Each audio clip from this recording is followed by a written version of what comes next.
Entrevista Central. Conosco na Entrevista Central, Bruno Moretti. Ele é economista, é doutor em Sociologia e assessor técnico do Senado Federal. Vai falar conosco sobre a PEC emergencial. Bruno, muito obrigado pela sua disponibilidade. Eu que agradeço. Bruno, você poderia nos apresentar que ajustes fiscais o governo conseguiu ou está conseguindo com a PEC 186 para viabilizar o auxílio emergencial? A PEC 186, ela, sob pretexto de viabilizar um auxílio emergencial por cerca de 4 meses, faz uma série de ajustes estruturais no arcabouço fiscal brasileiro.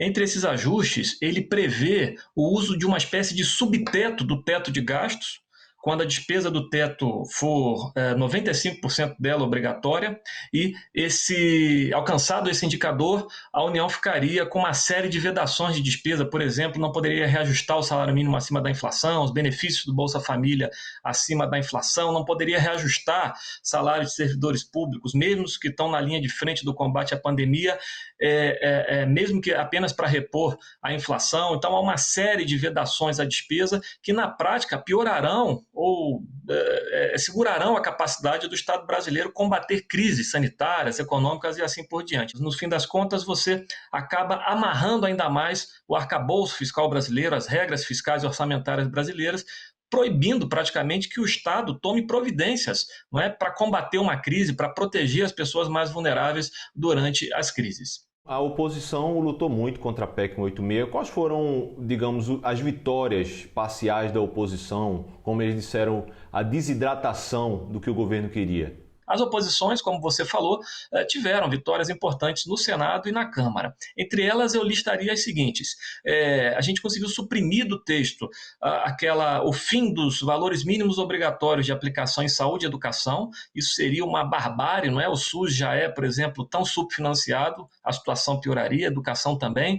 A gente conseguiu retirar do texto a desvinculação de receitas de uma série de fundos, não é? Por exemplo, o Fundo Nacional do Desenvolvimento Científico e Tecnológico, um principal instrumento de inovação, de apoio ao desenvolvimento científico e tecnológico no país. Isso foi muito relevante. A gente conseguiu também suprimir do texto o fim dos repasses do FAT para o BNDES. O BNDES é um instrumento fundamental de combate à crise e de apoio aos setores que são geradores de emprego no Brasil. O fim desses repasses, na verdade, significaria praticamente a extinção da possibilidade do BNDES cumprir seu papel. Então, esses dispositivos foram fundamentais para mitigar os problemas da PEC. Mas, de toda forma, a PEC é muito dura com o servidor público. Você poderia explicar qual o principal impacto para servidores da saúde, da segurança pública, servidores da ponta que estão com a população? Exatamente, isso que você fala é fundamental, não é? Tem um imaginário, não é, de que servidores públicos são pessoas de terno e gravata com salários elevadíssimos. Olha, a média salarial do serviço público municipal, não é, onde está a maior parte dos servidores, ela é, né, um pouco maior aí, alguma coisa em torno de R$ 2.500, R$ 2.800. Então, o que vai acontecer com a adoção da PEC é que a gente vai ter uma proibição, né, por um longo período, tanto para a União como para estados e municípios, dependendo do alcance desses indicadores fiscais, por exemplo, de reajustar salários até mesmo para repor a inflação. E aí eu quero chamar a atenção do seguinte: hoje a inflação de 12 meses está correndo aí em 5%. Então, na verdade, quando a gente fala assim, proibir o reajuste salarial, na verdade é redução de salário dos servidores, porque o poder de compra, por exemplo, de um servidor que ganha na ponta, que está na linha de frente do combate à pandemia e ganha, sei lá, 2 salários mínimos ou 1 salário mínimo e meio, é que ele vai perder poder de compra porque esses salários não poderão ser reajustados. E aí, para concluir rapidamente, eu lembro que há uma lei hoje vigorando que impede até 2021 qualquer reajuste. A oposição é a minoria, hoje o governo tem a maioria para aprovar.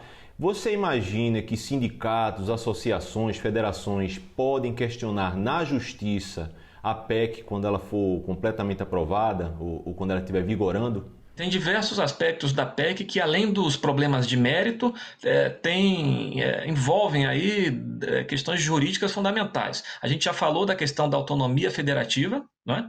E outro problema que eu chamo a atenção, por exemplo, é o uso, né, do superávit financeiro, ou seja, aquele recurso que ficou parado nos fundos e pode ser e deve ser utilizado, né, de acordo com as vinculações previstas na Constituição. A PEC está prevendo que esses recursos podem ser canalizados para a dívida pública. É um absurdo que, por exemplo, um recurso que foi arrecadado, não é, vinculado ao desenvolvimento científico e tecnológico do país, ao desenvolvimento da educação do país, à saúde, à geração de emprego e renda, seja canalizado para amortização de dívida. Creio eu que esse é um dispositivo que ele tem que ser questionado juridicamente, porque a arrecadação foi feita com um propósito que não seria mantido na PEC, né? E com prejuízos grandes aí a cada um desses setores. Então, acho que sim, acho que essa PEC vai ser discutida em vários aspectos, caso ela seja promulgada na Justiça. Qual a sua avaliação enquanto técnico do Senado, economista, por que o governo arrisca tanto numa legislação